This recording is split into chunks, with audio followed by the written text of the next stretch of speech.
Hi friends, welcome to my channel. బాగి జేడీతో ఇలా అంటుంటుంది, అయినా నేను ఆయన్ని కలవాలన్నది పిల్లల కోసం మాత్రమే కాదు అని అంటూ ఎమోషనల్గా ఇలా చెప్తూ ఉంటుంది. లోపలున్నది ఆయన పిల్లలు మాత్రమే కాదు, ఆయన ప్రాణం కూడా.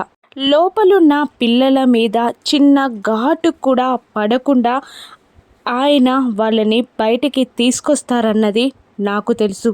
కానీ ఆ క్రమంలో ఆయనకి ఏం జరగకుండా చెప్దామనే నేను ఆయన్ని కలుద్దామనుకున్నాను.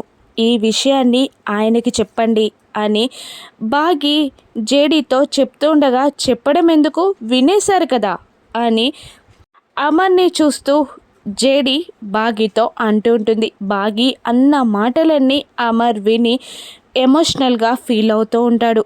బాగికి తనపై ఉన్న ప్రేమని అమర్ గుర్తిస్తాడు. ఇక ఆరు కూడా ఏడ్చుకుంటూ కూర్చుంటుంది. ఇక బాగి అమర్ దగ్గర నుండి వచ్చాక ఆరుని ఓదారుస్తూ ఉంటుంది. అక్క, మీ పిల్లలు కూడా రూమ్లోనే ఉన్నారా అని బాగి అడుగుతుండగా, అవును అన్నట్టు ఏడుస్తూ తల ఊపుతూ ఉంటుంది ఆరు. ఇక చెప్పాను కదక్క, పిల్లలకి ఏం కాదు, ఇంకాసేపట్లో ఆయన పిల్లలందరినీ కాపాడి బయటికి తీసుకురాబోతున్నారు అని బాగి ఆరుకి చెప్పగానే ఆరు కాస్త ధైర్యంగా ఫీల్ అవుతూ ఉంటుంది. ఇక జేడీ అమర్ కలిసి ఆపరేషన్ మొదలు పెడతారు.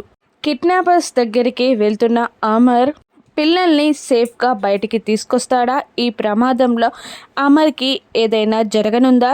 జేడీ అమర్కి ఏం కాకుండా కాపాడగలదా? కిడ్నాపర్స్ ఏదైనా హాని కలగజేస్తారా? రాను ఎపిసోడ్స్లో చూద్దాం. Thank you for watching.